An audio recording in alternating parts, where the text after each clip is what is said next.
তোমাদেরও কি কোনো দিন এমন হয় যে এত বেশি কাজ থাকে যে কোনটা দিয়ে শুরু করবো আর কোনটাতে শেষ করব সেটাই বুঝে ওঠা যায় না?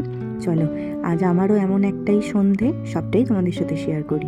এখন কিচেনের টেবিল টপ ছড়িয়ে রয়েছে নানান জিনিস, যেমন দেখতে পাচ্ছ মটরশুঁটি রয়েছে, বেগুন রয়েছে, এটা হলো নারকোলের ছাই মানে পিঠের পুর যেটা বানিয়ে রেখেছিলাম, আর এখানে রয়েছে ঝোলা গুড় যেটা কিছুদিন আগে আমার মা পাঠিয়েছিল। আর এই সব কটা জিনিস দিয়েই আমার কাজ রয়েছে, কিন্তু তার আগে আজকে রাতের খাবারের জোগাড় যন্ত্রটা করে নিচ্ছি।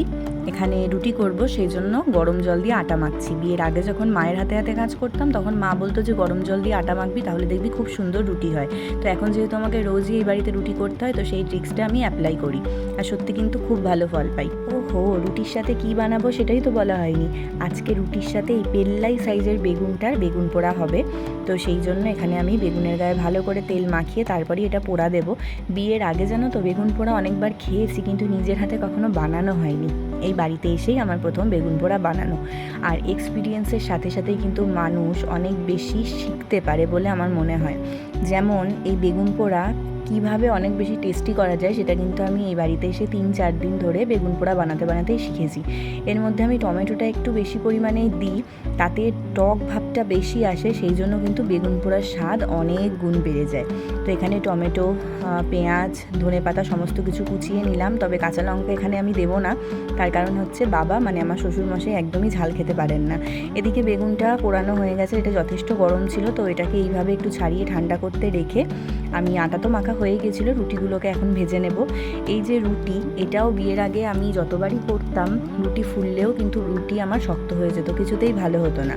কিন্তু এই যে বললাম, এখানে যেহেতু রোজই আমাকে রুটি বানাতে হয়, কখনো রাত সকাল দুবেলাই বানাতে হয়, তো সেই জন্য এখন দেখো আমি কত সুন্দর রুটি করি, মানে নিজেরও দেখলে ভালো লাগে। এদিকে বেগুনটা ঠান্ডা হয়ে গিয়েছিল, একটু বেশি করে কাঁচা সর্ষের তেল, নুন, পেঁয়াজ কুচি, টমেটো কুচি আর ধনেপাতা কুচি সব কিছু দিয়ে খুব ভালো করে মেখে বেগুন পোড়াটা একদম রেডি করে রেখে দিলাম, মানে রাতের ডিনার আমাদের মোটামুটি রেডি।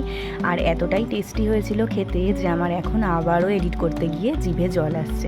আর দেখো, কদিন আগে আমি মিশো থেকে এই দুটো জিনিস অর্ডার করেছিলাম, একটা স্প্যাচুলা আর একটা ব্রাশ, এই দুটো কম্বোতে ছিল, তো এই দুটোই আমাদের খুব প্রয়োজন ছিল, সেই জন্য অর্ডার করেছিলাম। তো আজকে এটা ডেলিভার হয়েছে, তো ভাবলাম যে দেখি এখন চেক করে যে জিনিসগুলো কেমন আসলো। আর তোমাদের যে ওই কড়াইশুঁটিগুলো দেখাচ্ছিলাম, ওগুলো দিয়ে এখন আমি কচুরির জন্য পুর তৈরি করে ফ্রিজে রেখে দেবো।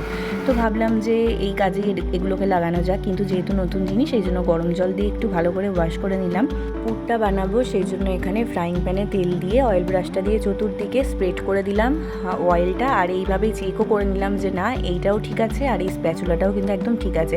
আসলে এর আগে এই দুটো জিনিস কিনেছিলাম কিন্তু দুটোই প্লাস্টিকের এসেছিলো, তো সেই জন্যই আর কি চেক করে নেওয়া। এদিকে আমার কচুরির পুরটাও তৈরি হয়ে গেছে, ঠান্ডা করে নিয়ে এটাকে আমি এখন কন্টেনারে ভরে এইভাবে ফ্রিজে রেখে দেবো। যখন ইচ্ছা হবে খাওয়ার তখনই এটা দিয়ে কচুরি বা পরোটা যেটাই হোক বানিয়ে খাওয়া যাবে। আর তোমাদের যে নারকোলের পুরটা দেখাচ্ছিলাম মানে পিঠের পুর সেটা যেহেতু আমি 3-4 দিন আগে বানিয়ে ফ্রিজে রেখেছিলাম, তো ওটা না একটু শক্ত মতন হয়ে গিয়েছিল, তো সেটাকে নরম করার জন্য আমি এখানে একটুখানি লিকুইড দুধ আর ঝোলা গুড় দুটো একসাথে মিক্সড করে এটাকে একটু নাড়াচাড়া করে নরম করে বানিয়ে রেখে দিচ্ছি, কারণ কদিন পরেই আমি দুধ পুলি বানাবো, তখন আমার আবার এটার প্রয়োজন হবে।